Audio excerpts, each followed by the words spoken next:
வணக்கம் அன்பார்ந்த மாணவர்களே, மீண்டும் ஒரு குருகுலம் நிகழ்ச்சியினூடாக உங்களை சந்திப்பதில் பெருமகிழ்ச்சி.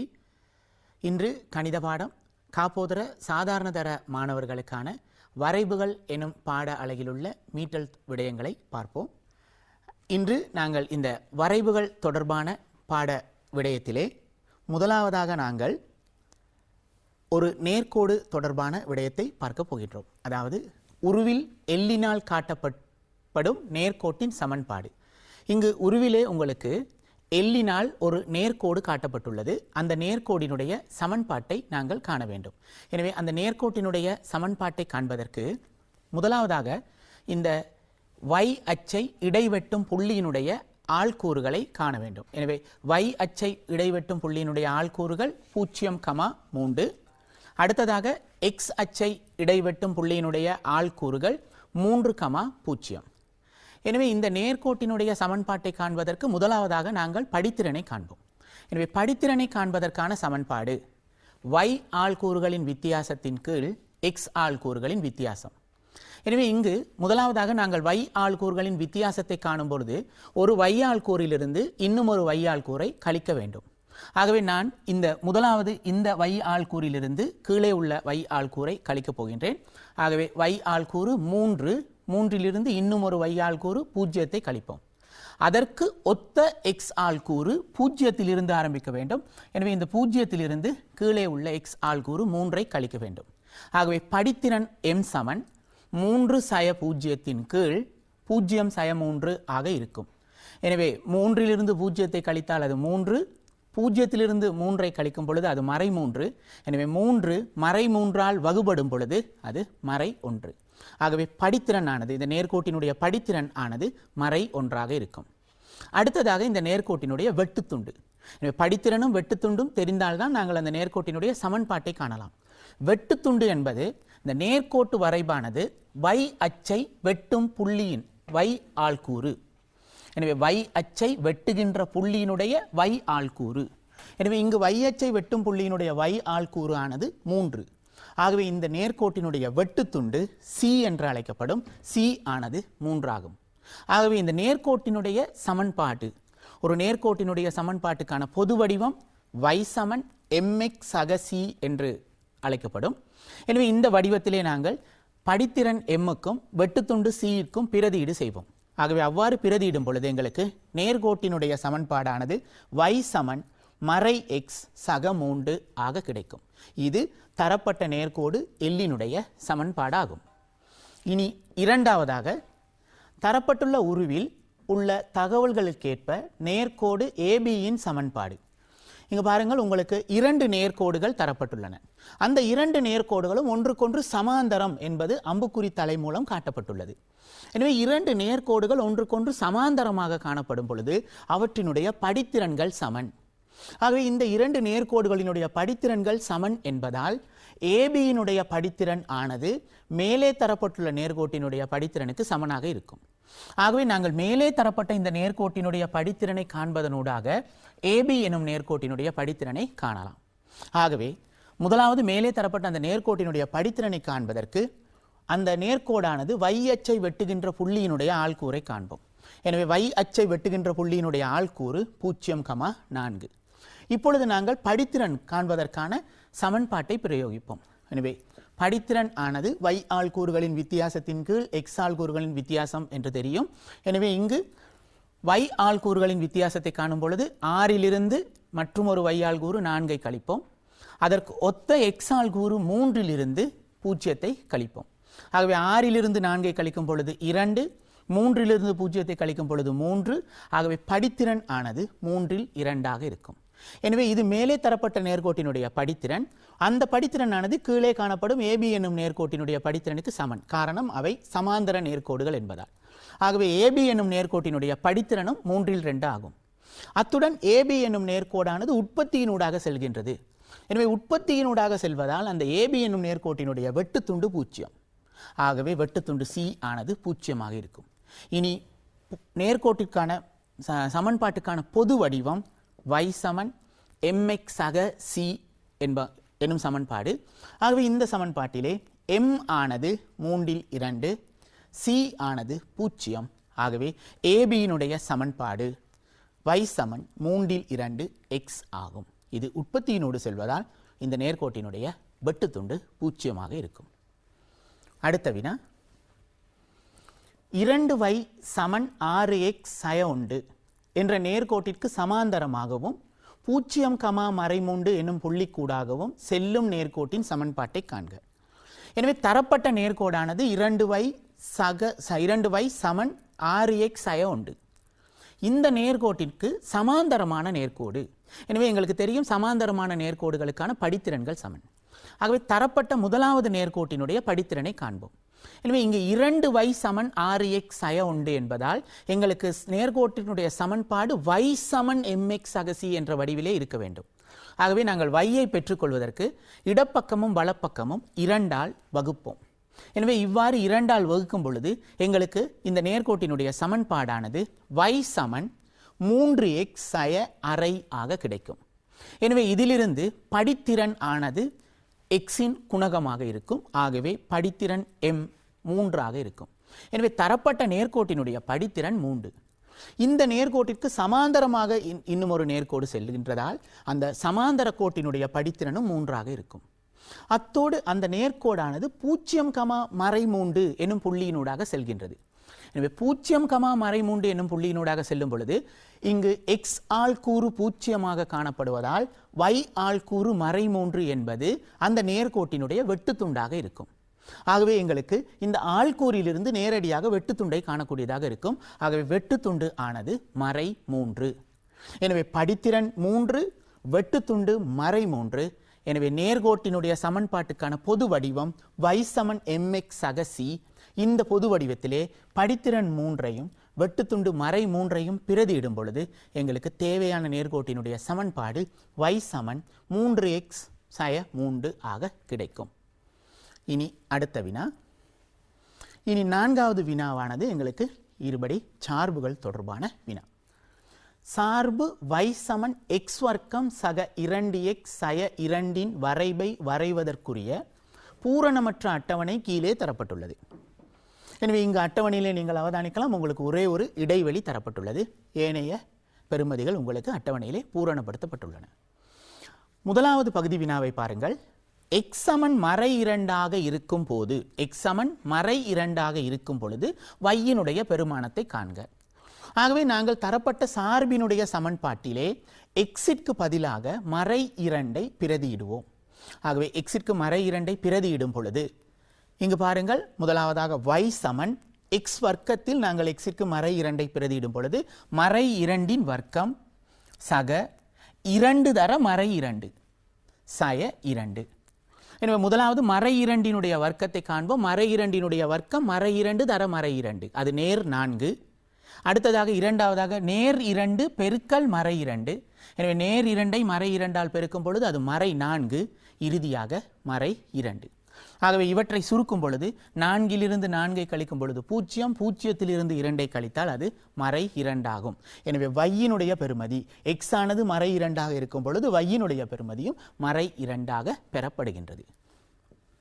இனி அடுத்ததாக இரண்டாவது வினாவிற்கு செல்வோம். x, y அச்சுகளில் 10 சிறு பிரிவுகளை தலா ஒரு அலகாக கொண்டு சார்பின் வரைபை வரைக. எனவே இங்கு பாருங்கள், x, y அச்சுகளில் 10 சிறு பிரிவுகளை தலா ஒரு அலகாக கொண்டு எனும் பொழுது இதனுடைய அர்த்தம் x அச்சிலும் 10 சிறு பிரிவுகளை ஒரு அலகாக எடுக்க வேண்டும், y அச்சிலும் 10 சிறு பிரிவுகளை ஒரு அலகாக எடுக்க வேண்டும். எனவே ஏற்கனவே நீங்கள் இந்த வரைவுகள் தொடர்பான விடயங்களை கற்றுக்கொண்டுள்ளீர்கள். எனவே 10 சிறு பிரிவுகள் என்பது உங்களுக்கு தெரியும். இந்த சிறிய சதுரங்கள் 10 சிறிய சதுரங்கள் சேரும்பொழுது அவை 10 சிறு பிரிவுகள் என்று சொல்லப்படும். எனவே அந்த 10 சிறு பிரிவுகளை ஒரு அலகாக எடுத்து நாங்கள் அச்சுகளை வரையும் பொழுது முதலாவதாக பாருங்கள், எக்ஸில் உள்ள பெருமானங்களை, இங்கே எக்ஸினுடைய ஆள்கூறுகளுக்கு தரப்பட்ட பெருமானங்களை நாங்கள் பார்த்து அந்த பெருமானங்களை வைத்து y அச்சை நாங்கள் வரையலாம். எனவே இங்கு எக்ஸ் அச்சில் உள்ள பெருமானங்களை பாருங்கள், -4இலிருந்து நேர் 2 வரை செல்ல வேண்டும். ஆகவே y அச்சானது சரியாக மத்தியில் அமையாது சற்று வலப்பக்கமாக இருக்கும். ஆகவே y அச்சை முதலில் நாங்கள் இவ்வாறு வரைந்து 10 சிறு பிரிவுகளை ஒரு அலகாக கொண்டு. எனவே வையினுடைய உயர் பெறுமதி எங்களுக்கு இங்கு அட்டவணையிலே 6 ஆக காணப்படுகின்றது. இழிவு பெறுமதி மறைமூன்றாக காணப்படுகின்றது. ஆகவே நாங்கள் 6 ஆரம்பித்து 10 சிறு பிரிவுகளுக்கு கீழே 5, 4, 3, 2, 1, 0, மறை 1, மறை 2, மறை 3 அவற்றை நாங்கள் முறையே இவ்வாறு குறித்துக் கொள்வோம். இப்பொழுது எங்களுக்கு வை அச்சு தயாரிக்கப்பட்டு விட்டது. இனி வை அச்சில் உள்ள பூச்சிய பெறுமதியினூடாக தான் எக்ஸ் அச்சு செல்ல வேண்டும். ஆகவே அந்த பூச்சிய பெறுமதியினூடாக கிடையாக நாங்கள் எக்ஸ் அச்சை இவ்வாறு வரையலாம். எக்ஸ் அச்சிலும் 10 சிறு பிரிவுகள் ஒரு அலகாக எடுக்கப்பட வேண்டும். ஆகவே நாங்கள் அச்சுகளை வரையும் பொழுது இந்த பூச்சியத்திற்கு இடப்பக்கமாக 10 சிறு பிரிவுகளை ஒரு அலகாக கொண்டு மறை 1, மறை 2, மறை 3, மறை 4 என்று குறித்துக் கொள்ளலாம். அதே போன்று பூச்சியத்துக்கு வலது பக்கமாக 10 சிறு பிரிவுகளை ஒரு அலகாக கொண்டு நேர் 1, நேர் 2 இவ்வாறு நாங்கள் குறித்துக் கொள்வோம். கட்டாயமாக அச்சுகளுக்கு பெயரிட வேண்டும். வை அச்சு, எக்ஸ் அச்சு, அம்புக்குறி தலைகளும் காட்டப்படுவது சிறந்தது. இனி எங்களுக்கு ஆள்கூற்று தளம் தயாராகிவிட்டது. இனி இந்த புள்ளிகளை குறிப்போம். முதலாவது புள்ளியினுடைய ஆள்கூறுகள் மறை 4,6. ஆகவே எக்ஸினுடைய பெறுமதியில் மறை 4க்கு நேராகவும் வை 6க்கு நேராகவும் இந்த புள்ளியை நாங்கள் குறிக்க வேண்டும். அடுத்ததாக மறை 3,1. அடுத்த புள்ளி மறை 2, மறை 2. அடுத்த புள்ளி மறை 1, மறை 3. அடுத்ததாக 0, மறை 2. அடுத்தது 1, 1. அடுத்த புள்ளி 2, 6. எனவே இந்த புள்ளிகளை நீங்கள் இவ்வாறு புள்ளடி மூலமாகவோ அல்லது ஒரு புள்ளி வைத்து அதனை சுற்றி வட்டமிடுவதன் மூலமாகவோ அந்த புள்ளிகளுக்குரிய இடங்களை காட்டிக்கொள்ளலாம். இனி இந்த புள்ளிகளை நீங்கள் வரைபை வரையும் பொழுது எவ்வாறும் வரையலாம். ஆனால் பொதுவாக நாங்கள் ஒரு வரைபானது இடப்பக்கமாக இருந்து வலப்பக்கமாக வரையப்படுகின்றது என்றுதான் எடுத்துக்கொள்ள வேண்டும். காரணம், எக்ஸினுடைய பெறுமதிகள் இடப்பக்கம் இருந்து வலப்பக்கமாக அதிகரித்து செல்கின்றது. ஆகவே பொதுவாக ஒரு வரைவு இடமிருந்து வலமாக வரைவதாக எடுத்துக்கொள்ள வேண்டும். அடுத்தது இந்த வளையை நீங்கள் ஒப்பமானதாக வரைய வேண்டும். ஆகவே ஒப்பமானதாக இவ்வாறு நீங்கள் இந்த வரைபை வரைய வேண்டும். இனி அடுத்ததாக மூன்றாவது பகுதி வினா. வரைபை பயன்படுத்தி பின்வருவனவற்றை காண்க. எனவே அதில் முதலாவது ஏ பகுதி, வரைபின் சமச்சீர் அச்சின் சமன்பாடு. உங்களுக்கு தெரியும் இந்த வரைபினுடைய சமச்சீர் அச்சு. சமச்சீர் அச்சு என்பது இந்த வரைபை 2 சம பகுதிகளாக பிரிக்கின்ற ஒரு நேர்கோடு. ஆகவே அந்த நேர்கோடானது இவ்வாறு செல்லும். எனவே இந்த நேர்கோடு எக்ஸ் அச்சை மறை 1 வெட்டி செல்கின்றது. எனவே இந்த சமச்சீர் அச்சு எக்ஸ் அச்சை மறை 1 வெட்டி செல்கின்றது. ஆகவே இந்த சமச்சீர் அச்சினுடைய சமன்பாடு எக்ஸ் சமன் மறை 1 ஆகும். எக்ஸ் சமன் மறை 1 ஆகும். பி பகுதி வினா. சார்பின் இழிவு பெருமானம். சார்பினுடைய இழிவு பெருமானம். சார்பினுடைய பெருமானம் என்பது வையினுடைய பெருமானத்தை குறிக்கும். வை அச்சில் உள்ள பெருமானங்களை குறிக்கும். ஆகவே இந்த வரைபின் மீது இழிவு புள்ளி இங்கு உங்களுக்கு இந்த மஞ்சள் நிறத்தில் காட்டப்பட்டுள்ளது. எனவே இந்த புள்ளியானது இந்த வரைபின் மீது காணப்படுகின்ற இழிவு புள்ளி.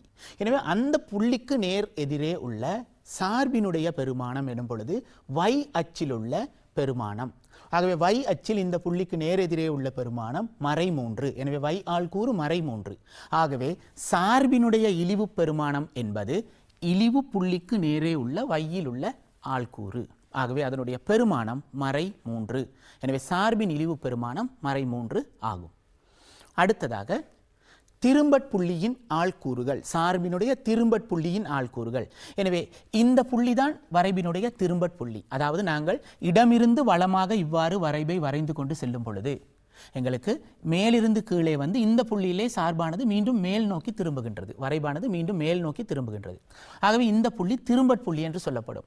எனவே திரும்பட்புள்ளியினுடைய ஆள்கூறுகளை எழுதும் பொழுது முதலாவது இந்த புள்ளிக்கு நேரெதிரே உள்ள எக்ஸ் ஆள்கூறினுடைய பெறுமதி, அடுத்தது இந்த புள்ளிக்கு நேரெதிரே உள்ள y ஆள்கூறினுடைய பெறுமதி. இவை இரண்டையும் கொண்டுதான் திரும்பட்புள்ளியினுடைய ஆள்கூறுகள் எழுதப்படும். ஆகவே திரும்பட்புள்ளியினுடைய ஆள்கூறுகள் ஆனது மறை 1, மறை 3 ஆகும். அடுத்த 4வது பகுதி வினா. சார்பு நேராக உள்ள எக்ஸின் பெருமான வீச்சை காண்க. அதாவது சார்பு நேர் பெறுமதிகளை கொண்டது. எனவே சார்பினுடைய பெருமானம் எனும் பொழுது எங்களுக்கு தெரியும் அது வையினுடைய பெருமானம். எனவே வையினுடைய பெருமானங்கள் நேர் பெருமானங்களை கொண்டிருப்பது இந்த எக்ஸ் அச்சிற்கு மேலே உள்ள பகுதியில் ஆகும். எனவே எக்ஸ் அச்சிற்கு மேலே உள்ள வரைபினுடைய பகுதிகள் சார்பு நேரான பகுதிகள் என்று சொல்லப்படும். ஆகவே இங்கு சார்பு நேராக உள்ள பகுதிகள் இங்கு பாருங்கள் உங்களுக்கு இவ்வாறு காட்டப்பட்டுள்ளன. எனவே எக்ஸ் அச்சுக்கு மேலே காணப்படுகின்ற பகுதிகள் என்று சுருக்கமாக நாங்கள் ஞாபகம் வைத்துக் கொள்ளலாம். எனவே அவ்வாறு காணப்படும் பொழுது எக்ஸினுடைய பெருமான வீச்சு, எனவே எக்ஸினுடைய பெருமான வீச்சு என்பது பாருங்கள் இந்த நேர்பகுதியிலே எக்ஸ் ஆனது இந்த இடத்திலிருந்து இடப்பக்கமாக காணப்படுகின்றது. அதே போன்று இன்னும் ஒரு நேர்பகுதி காணப்படுகின்றது. அந்த நேர்பகுதியில் எக்ஸ் ஆனது இந்த இடத்திலிருந்து இவ்வாறு வலப்பக்கமாக காணப்படுகின்றது. ஆகவே எக்ஸினுடைய பெருமான வீச்சுகள் 2 பகுதிகளாக உள்ளன. ஒன்று எக்ஸ் ஆனது மறை 2.7 சிறியதாக இருக்கும். எக்ஸ் ஆனது மறை 2.7 சிறியதாக இருக்கும். அடுத்தது எக்ஸ் ஆனது 0.7 பெரியதாக இருக்கும். ஆகவே எக்ஸிற்கு 2 பெருமான வீச்சுகள் இருக்கும். ஒன்று எக்ஸ் சிறிது மறை 2.7 எக்ஸ் பெரிது 0.7 ஆகும். இதனை நாங்கள் சமநிலை வடிவிலே காட்டும் பொழுது இவ்வாறு காட்டலாம். அல்லது இதனை நாங்கள் சொற்களில் எழுதி காட்டலாம். எவ்வாறு? எக்ஸ் ஆனது மறை 2.7 குறைவு 0.7 அதிகம். இவ்வாறு சொற்களிலும் நாங்கள் எழுதி காட்டலாம். இது சார்பு நேராக உள்ள எக்ஸினுடைய பெருமான வீச்சை காணும் முறை. இனி அடுத்த வினா, சார்பு மறையாக உள்ள எக்ஸின் பெருமான வீச்சை காண்க. எனவே சார்பு நேராக உள்ள பகுதி என்பது இப்பொழுது எங்களுக்கு எக்ஸ் அச்சிற்கு மேலே உள்ள பகுதி என்று தெரியும். அதே போன்று சார்பினுடைய பெருமானம் மறையாக காணப்படுவது, அதாவது சார்பினுடைய பெருமானம் என்பது பொழுது வையினுடைய பெருமானம்.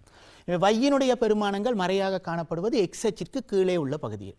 ஆகவே இந்த எக்ஸ் அச்சிற்கு கீழே உள்ள சார்பினுடைய அதாவது வரைபினுடைய பகுதி சார்பு மறையாக உள்ள பகுதி என்று சொல்லப்படும். ஆகவே இந்த பகுதிகள் சார்பு மறையாக காணப்படும் பகுதிகள்.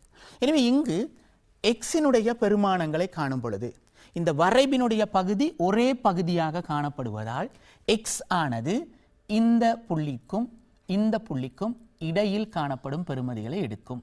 இந்த 2 புள்ளிகளுக்கும் இடையில் காணப்படும் பெறுமதிகளை எடுக்கும். ஆகவே எக்ஸினுடைய பெருமான வீச்சு எழுதும் பொழுது அது மறை 2.7க்கும் 0.7க்கும் இடையில் இருப்பதாக இருக்கும். ஆகவே இதனை நாங்கள் சமநிலை வடிவில் எழுதும் பொழுது மறை 2.7 சிறிது எக்ஸ் சிறிது 0.7 இந்த 2 பெறுமதிகளுக்கும் இடையில் எக்ஸ் இருப்பதாக இருக்கும்.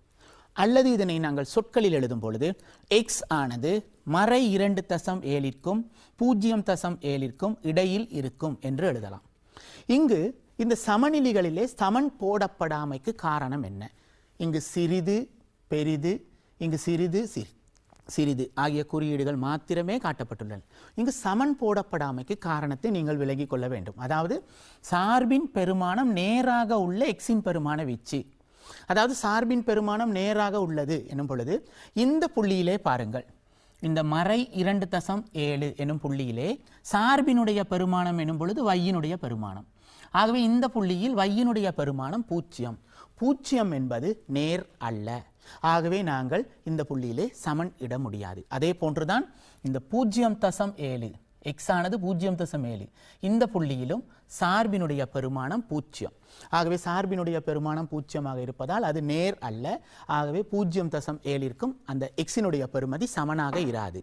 அதே போலதான் சார்பு மறையாக உள்ள எக்ஸின் பெருமான வீச்சு எழுதும் போதும் இந்த மறை 2.7 0.7 அவை இரண்டிலும் இருந்து சார்பினுடைய பெறுமதிகளை பார்க்கும் பொழுது அது 0 என்பது மறையும் அல்ல.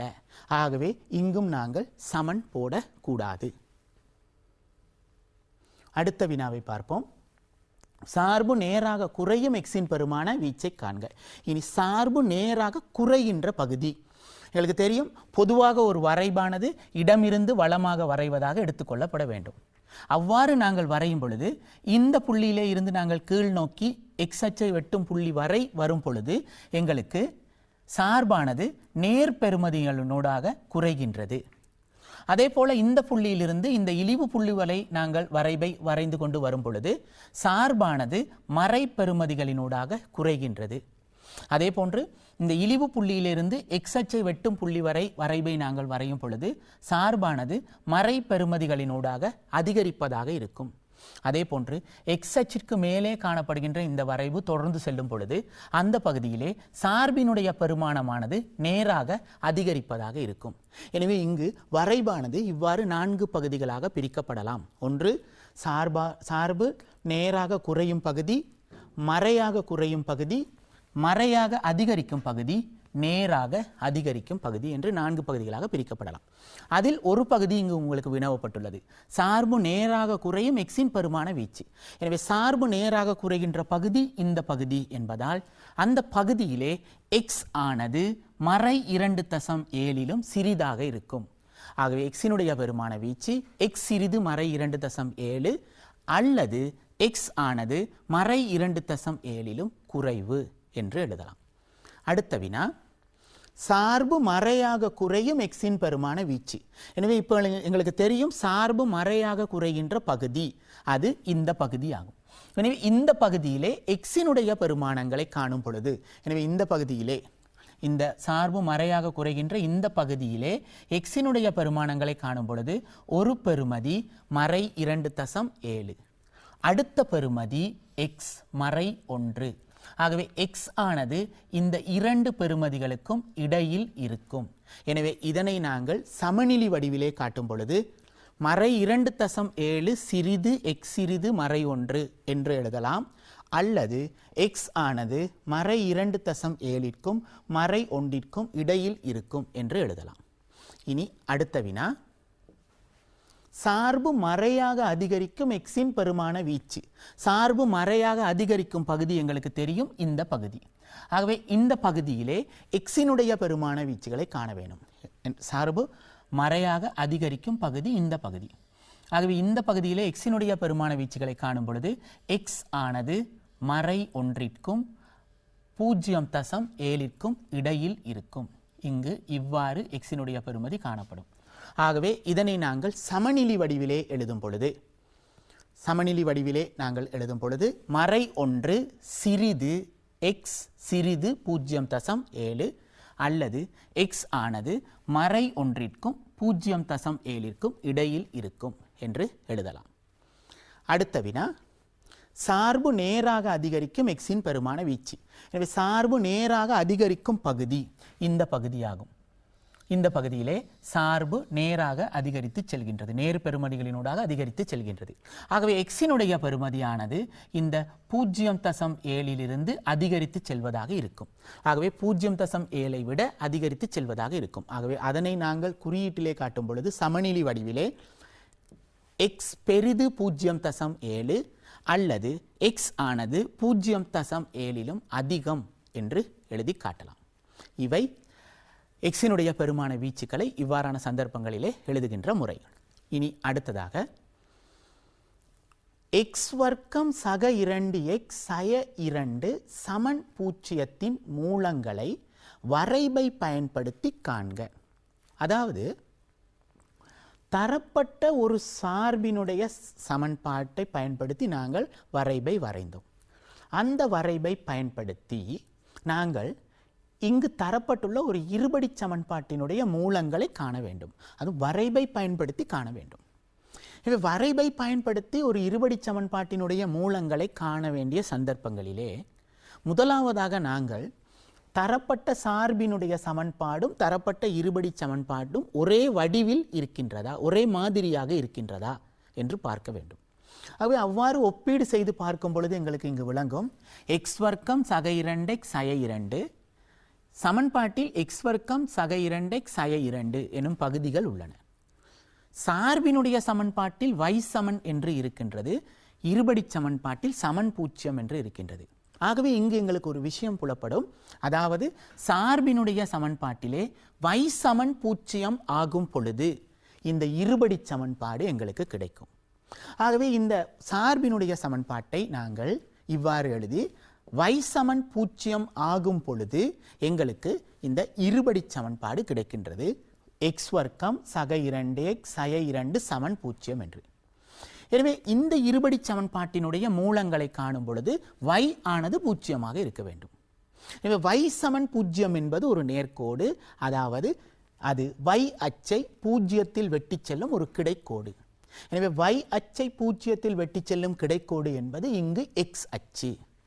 ஆகவே x அச்சினை வரைபு வெட்டுகின்ற இரண்டு புள்ளிகளும் தான் இந்த இருபடி சமன்பாட்டினுடைய மூலங்களாக இருக்கும். எனவே வரைபானது x அச்சை இரண்டு புள்ளிகளில் இடைவெட்டுகின்றது. ஒன்று இந்த புள்ளி, அடுத்தது இந்த புள்ளி. ஆகவே இந்த இரண்டு புள்ளிகளையும் நாங்கள் இவ்வாறு குறித்து பார்ப்போம். அதாவது ஒரு புள்ளி இந்த புள்ளி, அடுத்த புள்ளி இந்த புள்ளி.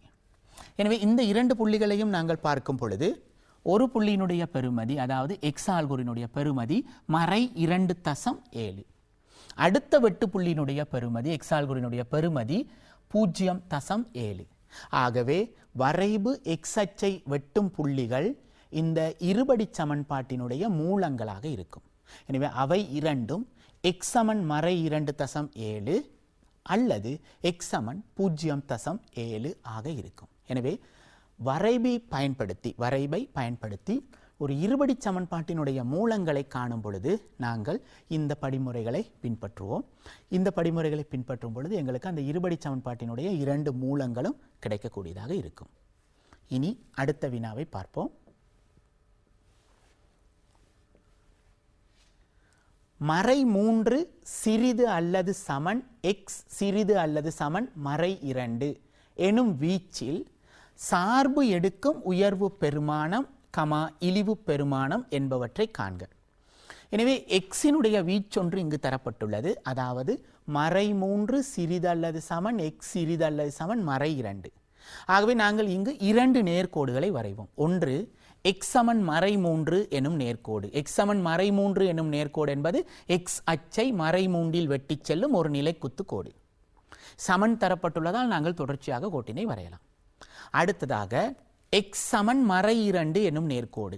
x = -2 எனும் நேர்கோடு x அச்சை -2இல் வெட்டி செல்லும் ஒரு நிலைக்குத்து கோடு. எனவே x ஆனது இந்த இரண்டு பெறுமதிகளுக்கும் இடையில், அதாவது -3 தொடக்கம் -2 வரை இருக்க வேண்டும். ஆகவே இந்த இரண்டு பெறுமதிகளுக்கும் இடையில் இருக்கும் பகுதியை நான் இவ்வாறு நிலற்றுகின்றேன். ஆகவே இந்த நிலற்றிய பகுதியில் காணப்படுகின்ற வரைபினுடைய பகுதியை நாங்கள் இவ்வாறு அடையாளம் காணலாம். எனவே நிலற்றிய பகுதியிலே வரைபானது இவ்வாறு காணப்படுகின்றது. இந்த பகுதியிலே இந்த புள்ளி A என்றும் கீழே உள்ள புள்ளி B என்றும் குறிக்கப்பட்டுள்ளது. எனவே இதிலிருந்து நீங்கள் ஒரு விடயத்தை பார்க்கலாம். அந்த வீச்சினுள் காணப்படுகின்ற வரைபினுடைய பகுதி இது. எக்ஸினுடைய வீச்சு தரப்பட்ட இந்த வீச்சினுள்ளே காணப்படுகின்ற வரைபினுடைய பகுதி இந்த பகுதி. எனவே இந்த பகுதியிலே இந்த புள்ளியை A என்றும் இந்த புள்ளியை B என்றும் எடுத்துக்கொள்ளும் பொழுது சார்பு எடுக்கும் உயர்வு பெருமானம், இழிவு பெருமானம் என்பவற்றை காண வேண்டும். சார்பு என்பது வரைபு, பெருமானம் என்னும் பொழுது, சார்பினுடைய பெருமானம் என்னும் பொழுது வையினுடைய பெருமானம். ஆகவே இந்த வெட்டு புள்ளிகள் இரண்டில் இருந்தும் நாங்கள் வையினுடைய பெருமானங்களை பார்ப்போம். எனவே ஏயிலிருந்து வையினுடைய பெருமானத்தை பார்க்கும் பொழுது அது 1, B எனும் புள்ளியிலிருந்து வையினுடைய ஆள்கூரை பார்க்கும் பொழுது அது -2. ஆகவே உயர்வு பெருமானம் என்பது 1ஆகவும் இந்த இழிவு பெருமானம் என்பது -2ஆகவும் இருக்கும். எனவே இந்த வீச்சினுள், எக்ஸிற்கு தரப்பட்ட இந்த வீச்சினுள்ளே வரைபானது, சார்பானது எடுக்கின்ற உயர்வு பெருமானம் 1ஆகும். அதே போன்று இழிவு பெருமானம் -2 ஆகும்.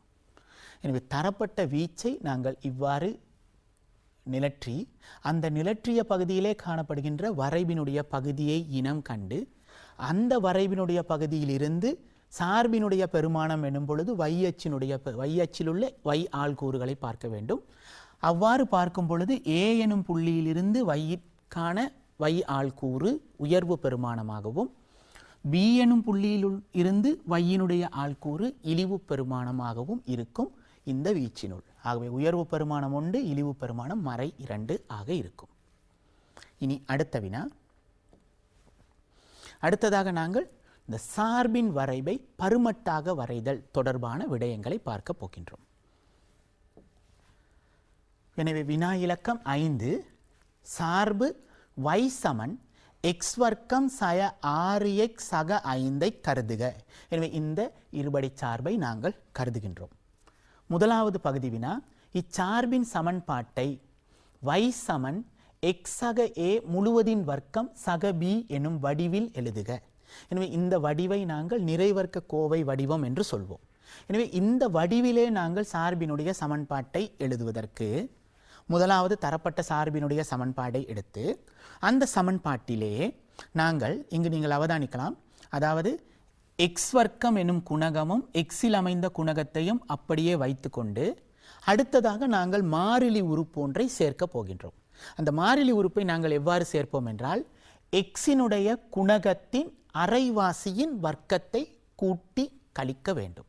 எனவே எங்களுக்கு தெரியும், இங்கு எக்ஸினுடைய குணகம் என்பது மறை 6. எனவே மறை 6னுடைய அரைவாசி எனும் பொழுது அதனை 2ஆல் வகுக்கும் பொழுது அந்த அரைவாசி பெறப்படும். மறை 6 2ஆல் வகுக்கப்படும் பொழுது அரைவாசி மறை 3. அந்த மறை 3னுடைய வர்க்கம், மறை 3னுடைய வர்க்கம் என்பது மறை 3 தர மறை 3. ஆகவே அது நேர் 9.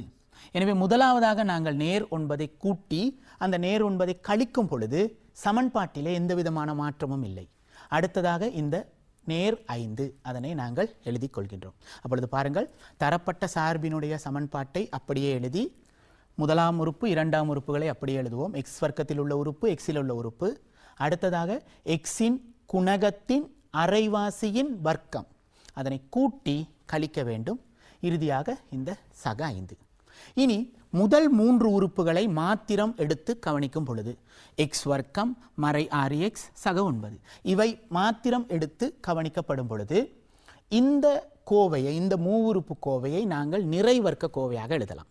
இந்த மூவுறுப்பு கோவையை நாங்கள் நிறைவர்க்க கோவையாக எழுதலாம். இந்த மூவுறுப்பு கோவையை நாங்கள் நிறைவர்க்க கோவையாக எழுதும் பொழுது இது எக்ஸில் அமைந்த கோவை என்பதால் எக்ஸ், அடுத்ததாக இந்த எக்ஸினுடைய குணகத்தின் அரைவாசி, குணகம் மறை 6 அதனுடைய அரைவாசி மறை 3 முழுவதின் வர்க்கம் என்று எழுதலாம். ஆகவே இதனை நிறைவர்க்க கோவையாக எழுதிய பின் இந்த மறை 9 நேர் 5 இதனை சுருக்கும் பொழுது எங்களுக்கு மறை 4 கிடைக்கும்.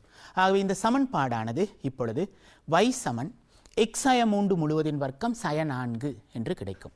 எனவே இப்பொழுது பாருங்கள், தரப்பட்ட வடிவத்தை ஒப்பிட்டு பாருங்கள். y சமன் x சக a முழுவதின் வர்க்கம் சக b. அதே போன்றுதான் இங்கும் உள்ளது. y சமன் x சய 3 முழுவதின் வர்க்கம் சய 4. ஆகவே சார்பினுடைய சமன்பாடு நிறைவர்க்க கோவை வடிவிலே எழுதப்பட்டு விட்டது. எனவே தரப்பட்ட இந்த வடிவத்திலே சார்பினுடைய சமன்பாடை எழுதுங்கள் என்று சொல்லும் பொழுது இந்த படிமுறைகளை நாங்கள் பின்பற்றி சமன்பாட்டை நிறைவர்க்க கோவையாக எழுதுவோம். இனி அடுத்த வினா, இதிலிருந்து சார்பு y சமன் x வர்க்கம் சய 6x சக 5 சமச்சீரச்சின் சமன்பாட்டை காண்க.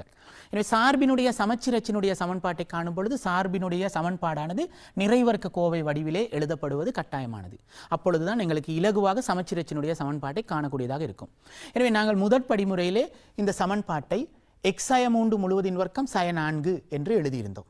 ஆகவே இங்கு இந்த அடைப்பிற்குள் காணப்படும் x சய 3 எனும் கோவையை பூஜ்ஜியத்திற்கு சமப்படுத்தும் பொழுது சமச்சீரச்சினுடைய சமன்பாடு கிடைக்கும்.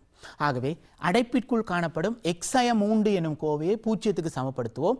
இருபுறமும் நாங்கள் 3ஐ கூட்டும் பொழுது, இடப்பக்கம் வலப்பக்கம் 3ஐ கூட்டும் பொழுது எங்களுக்கு x சமன் 3 என்று கிடைக்கும். ஆகவே x சமன் 3 என்பது இந்த சார்பினுடைய சமச்சீரச்சின் சமன்பாடாகும். எனவே வரைபை வரையாது சமச்சீரச்சினுடைய சமன்பாட்டை காண வேண்டுமாயின் சார்பினுடைய சமன்பாட்டை நிறைவர்க்க கோவையாக எழுதி அந்த கோவையினுள் காணப்படுகின்ற, நிறைவர்க்க கோவையினுள் காணப்படுகின்ற அந்த கோவை x சய 3 என்னும் கோவையை பூஜ்ஜியத்துக்கு சமப்படுத்தும் பொழுது சமச்சீரச்சினுடைய சமன்பாடு கிடைக்கும்.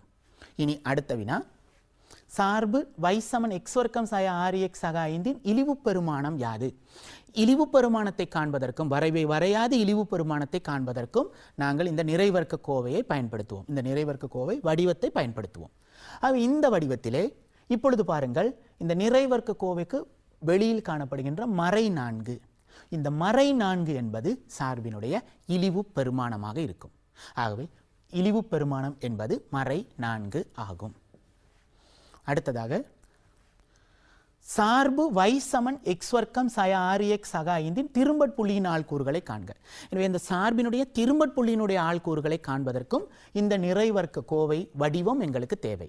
எனவே அந்த வடிவத்திலே நாங்கள் எழுதும் பொழுது y சமன் x சய 3 முழுவதின் வர்க்கம் சய 4 ஆகும். இனி இங்கு சமச்சீரச்சினுடைய சமன்பாட்டுக்கு நாங்கள் xக்கு ஒரு பெறுமதியை பெற்றுக்கொண்டோம், x சமன் 3 என்று. எனவே அந்த 3ஐயும் இழிவு பெருமானமாகிய மறை நான்கையும் கொண்டு திரும்பட்புள்ளியினுடைய ஆள்கூறுகளை எழுதுவோம். ஆகவே சமச்சீரச்சினுடைய சமன்பாட்டிலே நாங்கள் எக்ஸ் சமன் 3 என்று சமன்பாட்டை பெற்றுக்கொண்டோம். அங்கு எக்ஸ் சமன் 3 அந்த 3 எனும் பெறுமதியையும் இழிவு பெருமான மறை நான்கையும் கொண்டு திரும்பட்புள்ளியினுடைய ஆள்கூறை எழுதலாம். ஆகவே திரும்பட்புள்ளியினுடைய ஆள்கூறுகள் 3, மறை 4 ஆகும். எனவே இங்கு மறை 3 காணப்படும் பொழுது, கோவையினுள் மறை 3 காணப்படும் பொழுது திரும்பட்புள்ளியினுடைய எக்ஸ் ஆள்கூறானது 3ஆக இருக்கும். இதனுடைய எதிர்குறியை கொண்டதாக இருக்கும்.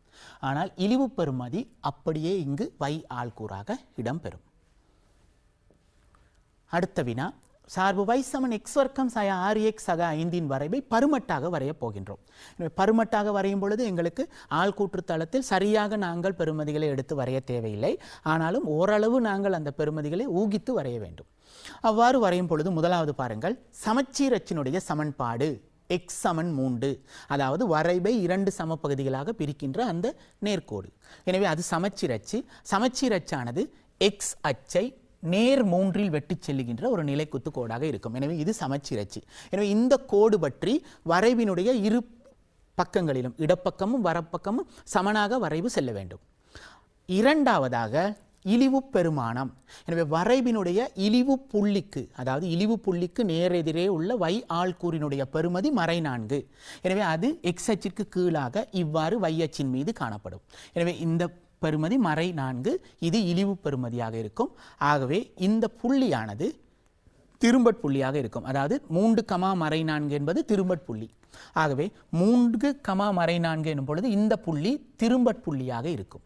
எனவே திரும்பட்புள்ளியை நாங்கள் குறித்த பிறகு வரைபானது இந்த சமச்சீர் அச்சு பற்றி இரு பக்கமும் சமச்சீராக செல்ல வேண்டும். இது ஒரு இழிவு பெருமான வளையி. எங்களுக்கு ஏற்கனவே தெரியும், கடந்த வகுப்புகளிலே நாங்கள் கற்றுக்கொண்டுள்ளோம். எக்ஸ் வர்க்கத்தினுடைய குணகம் நேர் எண்ணாக இருக்கும் பொழுது அது இழிவு பெருமான வளையாக இருக்கும். எக்ஸ் வர்க்கத்தினுடைய குணகம் மறை எண்ணாக இருக்கும் பொழுது, மறையாக இருக்கும் பொழுது அது உயர்வு பெருமான வளையாக இருக்கும். ஆகவே இங்கு எக்ஸ் வர்க்கத்தினுடைய குணகம் நேர் எண்ணாக இருப்பதால், நேர் பெறுமதியாக இருப்பதால் இது இழிவு பெருமான வளையி. ஆகவே இந்த இழிவு பெருமான வளையி இவ்வாறு செல்வதாக இருக்கும். எக்ஸ் அச்சு பற்றி இது இருபுறமும் சமச்சீராக இருப்பதாக இருக்கும். இது சார்பை பருமட்டாக வரைகின்ற முறை. இனி நாங்கள் அடுத்த பகுதிக்கு செல்லலாம். அடுத்த வினா, வினா 6. சார்பு y சமன் மறை x வர்க்கம் சய 4x சக 2 வரைவை வரையாது. அதாவது y சமன் சய x வர்க்கம் சய 4x சக 2 வரைவை வரையாது. எனவே இந்த வரைவை பார்க்கும் பொழுது x வர்க்கத்தினுடைய குணகம் மறை 1. ஆகவே இது நிச்சயமாக உயர்வு பெருமான வளையி. அடுத்ததாக இச்சார்பின் சமன்பாட்டை y சமன் a சய x சக b முழுவதின் வர்க்கம் எனும் வடிவில் எழுதுக. எனவே உயர்வு பெருமான வளையி ஒன்று வரும் பொழுது அதனுடைய சமன்பாட்டை நிறைவர்க்க கோவை வடிவிலே எழுதும் பொழுது முதலாவதாக ஒரு பெறுமதி, ஒரு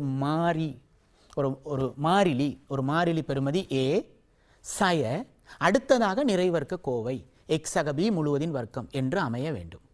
எனவே இந்த வடிவத்திலே நாங்கள் சமன்பாட்டை மாற்றிக்கொள்வதற்கு முதலாவது y சமன் மறை x வர்க்கம் சய 4x சக 2 தரப்பட்ட சார்பினுடைய சமன்பாட்டை எழுதி எக்ஸ் வர்க்கத்தினுடைய குணகம் மறை 1 ஆக இருப்பதால், மறை 1 என்பது ஒரு நிறைவர்க்க எண் அல்ல. ஆகவே நாங்கள் அந்த மறை 1ஐ 3 உறுப்புகளிலும் இருந்து பொதுவாக எடுப்போம். எனவே பொது உறுப்பை வேறாக்கு முறை, காரணிப்படுத்தலிலே பொது உறுப்பை வேறாக்கும் முறை உங்களுக்கு தெரியும். அந்த முறையிலே 3 உறுப்புகளிலிருந்தும் நாங்கள் மறை 1ஐ பொதுவாக எடுக்கும் பொழுது எக்ஸ் வர்க்கம் சக 4x சய 2 என்பது மற்றைய காரணியாக இருக்கும். மறை 1 என்பது ஒரு காரணியாகவும் மற்றைய காரணி எக்ஸ் வர்க்கம் சக 4x சய 2ஆக இருக்கும். இனி இதனை நாங்கள் நிறைவர்க்க கோவை வடிவிலே எழுதுவதற்கு y சமன் மறை 1, அடுத்து அடைப்பினுள் எக்ஸ் வர்க்கம் சக 4x, இந்த 2 உறுப்புகளையும் அப்படியே வைத்துக்கொண்டு எக்ஸின் குணகத்தின் அரைவாசியின் வர்க்கம், எக்ஸின் குணகம் என்பது 4, அந்த 4னுடைய அரைவாசி 2, 2னுடைய வர்க்கம் 4, அந்த 4ஐ கூட்டி கழிக்க வேண்டும். அப்பொழுது சமன்பாட்டில் எந்த விதமான மாற்றமும் இருக்காது. அடுத்ததாக இந்த மறை 2. இனி நாங்கள் இந்த எக்ஸ் வர்க்கம் சக 4x சக 4 இந்த 3 உறுப்புகளையும் எடுத்து ஒரு நிறைவர்க்க கோவையாக எழுதலாம். எனவே இந்த 3 உறுப்புகளையும் நாங்கள் எடுக்கும் பொழுது, இங்கு அடைப்பினுள் காட்டப்பட்டுள்ள இந்த 3 உறுப்புகளையும் நாங்கள் எடுக்கும் பொழுது இதனை நிறைவர்க்க கோவையாக எழுதுவோம். இதனை நிறைவர்க்க கோவையாக எழுதுவது எங்களுக்கு தெரியும். இந்த கோவையை மாத்திரம் எடுத்து நிறைவர்க்க கோவையாக எழுதும் பொழுது இது எக்ஸில் அமைந்த கோவை என்பதால் எக்ஸ் இருக்கும். எக்ஸினுடைய குணகம் சக 4, அதனுடைய அரைவாசி சக 2 முழுவதின் வர்க்கம் என்று எழுதப்படும். ஆகவே இதனை நாங்கள் நிறைவர்க்க கோவையாக எழுதி இறுதியாக மறை 4 மறை 2 இதனை இரண்டையும் சுருக்கும் பொழுது அது மறை 6. அடுத்ததாக நாங்கள் அடைப்பு நீக்கம் செய்து எழுத வேண்டும். அப்பொழுதுதான் எங்களுக்கு தரப்பட்ட அந்த வடிவம் கிடைக்கும். எனவே அடைப்பு நீக்கம் செய்யும் பொழுது பாருங்கள், எக்ஸாக 2 முழுவதின் வர்க்கம் என்பது ஒரு கோவை, ஒரு நிறைவர்க்க கோவை. அந்த நிறைவர்க்க கோவையை நேரடியாக நாங்கள் மறை 1ஆல் பெருக்க முடியாது. அந்த கோவையினுடைய விரிவை எழுதி அதன் பிறகுதான் மறை 1ஆல் பெருக்க வேண்டும். ஆகவே நாங்கள் அதற்கு இந்த எக்ஸாக 2 முழுவதின் வர்க்கம் என்பதை மறை 1ஆல் பெருக்கும் பொழுது மறை எக்ஸாக 2 முழுவதின் வர்க்கம் என்று எழுதிக் கொள்வோம். அடுத்ததாக மறை 1 மறை 6ஆல் பெருக்கப்படும் பொழுது அது நேர் 6.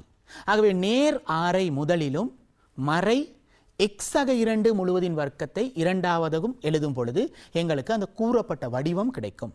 ஆகவே மறை 1 மறை 6ஆல் பெருக்கப்படும் பொழுது 6.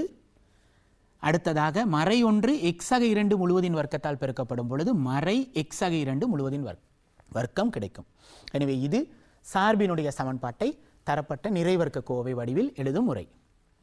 இனி அடுத்ததாக இதிலிருந்து சார்பு y சமன் மறை x வர்க்கம் மறை 4x சக 2 சமச்சீரச்சின் சமன்பாட்டை, இந்த சார்பினுடைய சமச்சீரச்சினுடைய சமன்பாடு எங்களுக்கு தெரியும். இதனை நிறைவர்க்க கோவை வடிவிலே எழுதினால், இந்த சமன்பாட்டை நாங்கள் நிறைவர்க்க கோவை வடிவிலே எழுதினால் அது y சமன் 6 சய x சக 2 முழுவதின் வர்க்கம் ஆகும். ஏற்கனவே நான் உங்களுக்கு கூறியிருக்கிறேன், அடைப்பிற்குள்ளே காணப்படும் கோவையை பூஜ்ஜியத்திற்கு சமப்படுத்தும் பொழுது சமச்சீரச்சினுடைய சமன்பாடு கிடைக்கும். எனவே அடைப்பிற்குள்ளே காணப்படும் கோவை எக்ஸாக 2, அதனை பூஜ்ஜியத்திற்கு சமப்படுத்தும் பொழுது எக்ஸ் சமன் மறை 2 ஆக கிடைக்கும். எனவே எக்ஸ் சமன் மறை 2 என்பது சமச்சீர் அச்சினுடைய சமன்பாடு. இனி அடுத்த வினா, சார்பு y சமன் சய x வர்க்கம் சய 4x சக 2இன் உயர்வு பெருமானத்தை காண்க. எனவே உயர்வு பெருமானம் என்பது அந்த நிறைவர்க்க கோவைக்கு முன்னே காணப்படும் பெறுமதி. ஆகவே இந்த கோவைக்கு முன்னே காணப்படும் பெறுமதி 6. எனவே உயர்வு பெருமானம் என்பது 6 ஆகும்.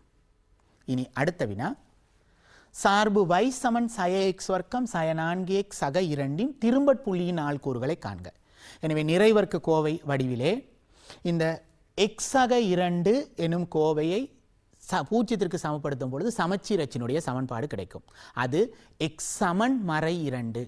ஆகவே அந்த மறை 2ஐயும் உயர்வு பெருமானமாகிய 6ஐயும் எடுத்து எழுதும் பொழுது திரும்பட் புள்ளியினுடைய ஆள்கூறுகள் கிடைக்கும்.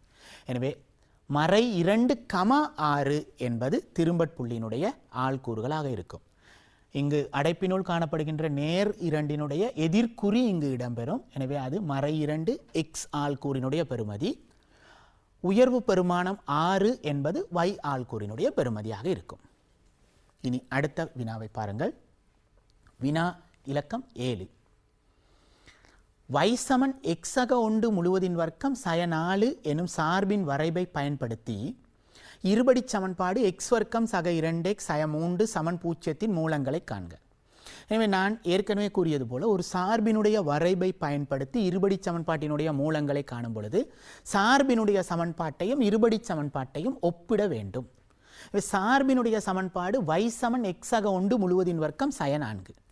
ஆனால் இருபடி சமன்பாடு எக்ஸ் வர்க்கம் சக 2x சய 3 சமன் 0.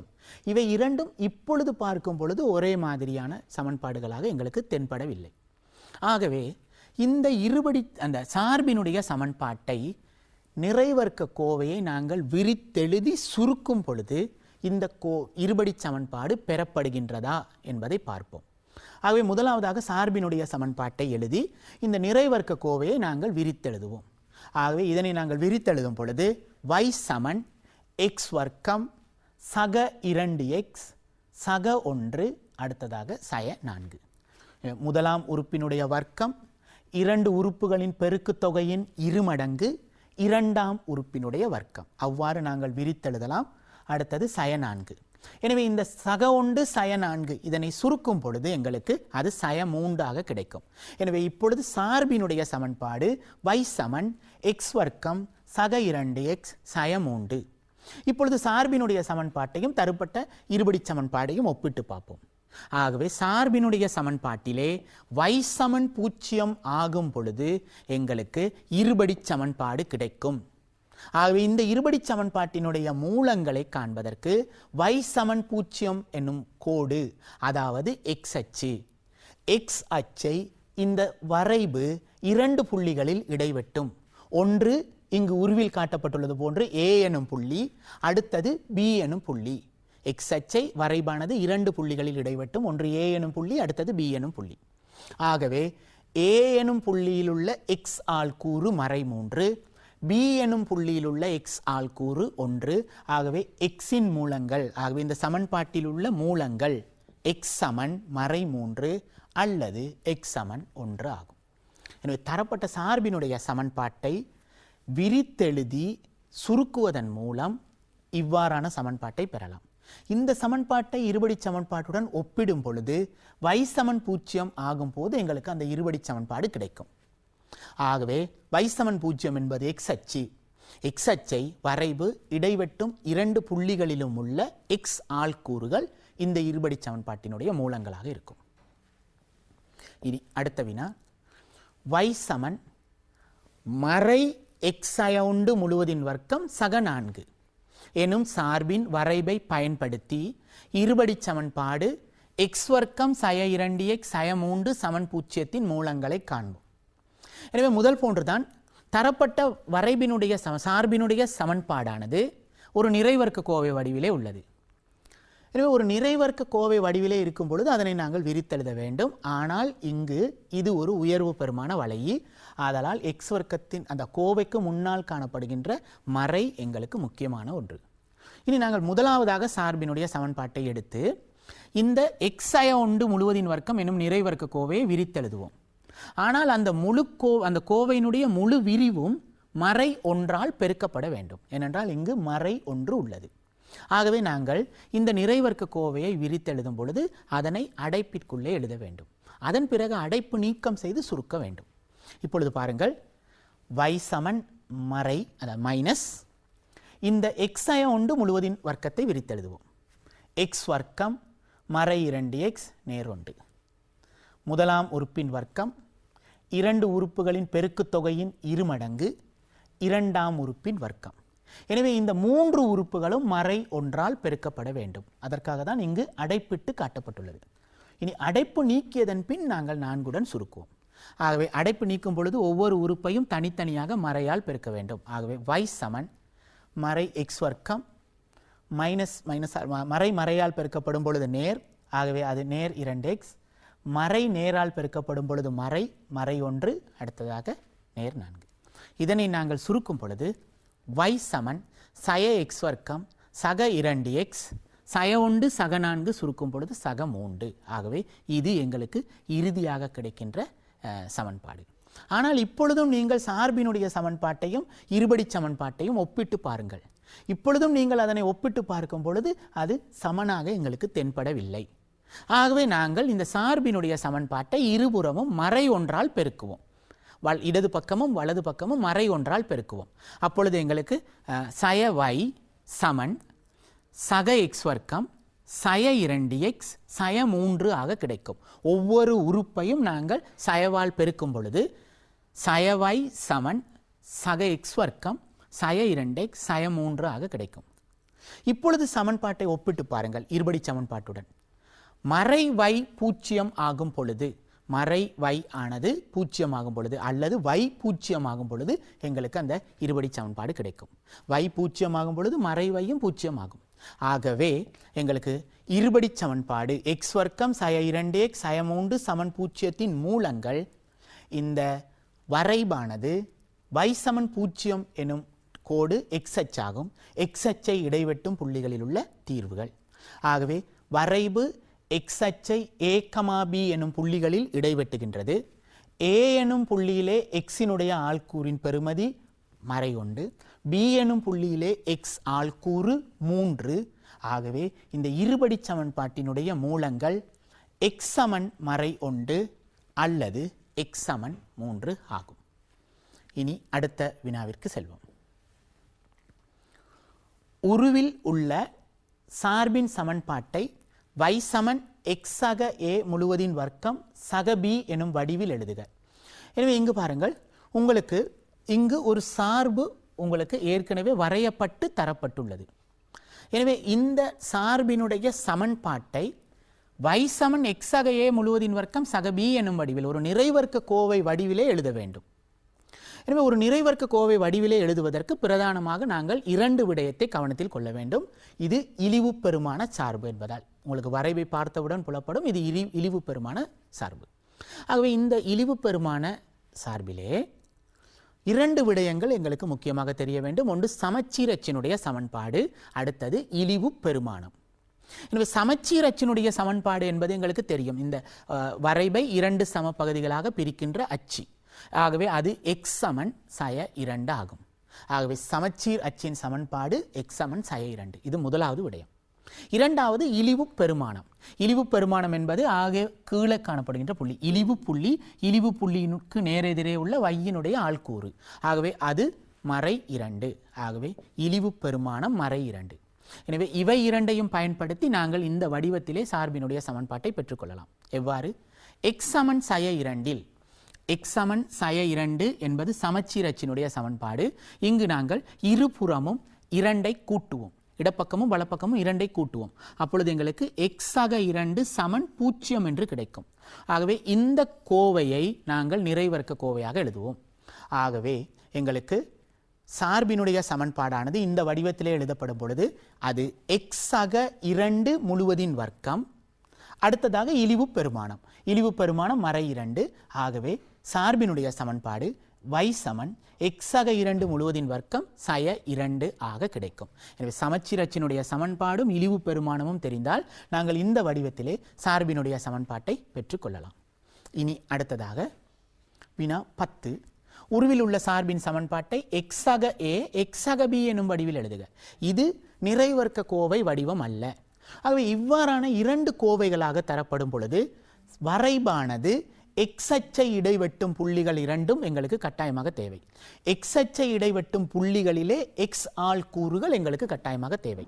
ஆகவே x அச்சை இடைவெட்டும் புள்ளிகளில் உள்ள x ஆள் கூறுகள் ஒன்று x சமன் மறை 2, அடுத்தது x சமன் 1. இனி இந்த இரண்டு பெறுமதிகளிலும் நாங்கள் இந்த இரண்டு சமன்பாட்டிலும் முதலாவது சமன்பாட்டில் இருபுறமும் 2ஐ கூட்டுவோம், இரண்டாவது சமன்பாட்டில் இருபுறமும் 1ஐ கழிப்போம். அப்பொழுது எங்களுக்கு இவை x சக 2 சமன் 0, x சய 1 சமன் 0 ஆக கிடைக்கும். எனவே இந்த இரண்டு கோவைகளை மாத்திரம் கொண்டு சார்பினுடைய சமன்பாட்டை இந்த வடிவில் எழுதலாம். ஆகவே சார்பினுடைய சமன்பாடானது இந்த வடிவிலே எழுதப்படுவதற்கு அது y சமன் x சக 2 x சய 1 ஆக இருக்கும். இனி அடுத்த வினா, உருவில் உள்ள சார்பின் சமன்பாட்டை y சமன் a சய x சக b முழுவதின் வர்க்கம் என்னும் வடிவில் எழுத வேண்டும். அதாவது இது ஒரு உயர்வு பெருமான வளை. எனவே உயர்வு பெருமான வளையை தரப்படும் பொழுது இங்கும் நான் முதலிலே குறிப்பிட்டது போன்று இரண்டு பெறுமதிகள் முக்கியமானவை. ஒன்று சமச்சீர் அச்சின் சமன்பாடு, அடுத்தது சார்பினுடைய உயர்வு பெருமானம். எனவே சமச்சீர் அச்சினுடைய சமன்பாடு எனும் பொழுது இது சமச்சீர் அச்சு, அது x சமன் 1 ஆகும். உயர்வு பெருமானம் என்னும் பொழுது இந்த வரைவின் மீதுள்ள உயர்வு புள்ளிக்கு நேரெதிரே உள்ள y ஆள்கூறினுடைய பெறுமதி அது 5. ஆகவே உயர்வு பெருமானம் 5. இவை இரண்டையும் கொண்டு நாங்கள் சமன்பாட்டை எழுதலாம். எனவே சமச்சீர் அச்சினுடைய சமன்பாட்டிலே இருபுறமும் 1ஐ கழிக்கும் பொழுது, இடப்பக்கமும் வலப்பக்கமும் 1ஐ கழிக்கும் பொழுது x சய 1 சமன் 0 கிடைக்கும். அதே போன்று 5 என்பது உயர்வு பெருமானம். ஆகவே a இருக்கும் இடத்திலே உயர்வு பெருமானமும், நிறைவர்க்க கோவை வரும் இடத்திலே சமச்சீர் அச்சிலிருந்து பெறப்பட்ட கோவையும் எழுதப்படும். ஆகவே சார்பினுடைய சமன்பாடு இந்த வடிவத்தில் எழுதும் பொழுது y சமன் 5 சய x சய 1 முழுவதின் வர்க்கம் ஆக இருக்கும். இனி இறுதியாக இந்த தரப்பட்ட உயர்வு பெருமான வரைவிலே அந்த சமன்பாட்டை y சமன் சய x சக a அடுத்ததாக x சக b எனும் வடிவிலே எழுத வேண்டும். ஆகவே இவ்வாறு எழுதுவதற்கு இரண்டு விடயங்கள் தேவை. சார்பின் x அச்சை வெட்டும் புள்ளிகள், x அச்சை வெட்டும் புள்ளிகள் இங்கு காட்டப்பட்டுள்ளன. அந்த புள்ளிகளிலே உள்ள x ஆள்கூறுகளினுடைய பெறுமதி x சமன் மறை 1, x சமன் 3. எனவே முதலாவது எக்ஸ் சமன் மறை ஒன்று எனும் சமன்பாட்டில் இருபுறமும் ஒன்றை கூட்டும் பொழுது எக்ஸாக 1 சமன் 0 கிடைக்கும். எக்ஸ் சமன் 3 எனும் சமன்பாட்டில் இருபுறமும் 3ஐ கழிக்கும் பொழுது எக்ஸாய 3 சமன் 0 என்று கிடைக்கும். எனவே இந்த கோவைகளை கொண்டு சமன்பாட்டை நாங்கள் எழுதினால் அது y சமன் சய எக்ஸாக 1 எக்ஸாய 3 ஆக கிடைக்கும். காரணம், இது ஒரு உயர்வு பெருமான வளையி. உயர்வு பெருமான வளையிலே எக்ஸ் வர்க்கத்தினுடைய குணகம் மறை ஆக இருக்க வேண்டும். எனவே இங்கு பாருங்கள், எக்ஸ் எக்ஸால் பெருக்கப்படும் பொழுது எக்ஸ் வர்க்கம், அது மறையால் பெருக்கப்படும் பொழுது அது மறை எக்ஸ் வர்க்கமாக இருக்கும். நல்லது மாணவர்களே, இதுவரையில் நாங்கள் இந்த வரைவுகள் எனும் பாடப்பகுதியில் உள்ள மீட்டல் வினாக்கள் தொடர்பாக பார்த்திருந்தோம். எனவே இந்த வினாக்களில் நீங்கள் அடிப்படையான விடயங்களை கற்றுக்கொண்டிருப்பீர்கள். ஏற்கனவே நீங்கள் வகுப்பறையிலும் வரைவுகள் தொடர்பான விடயங்களை நன்கு கற்றுக்கொண்டிருப்பீர்கள்.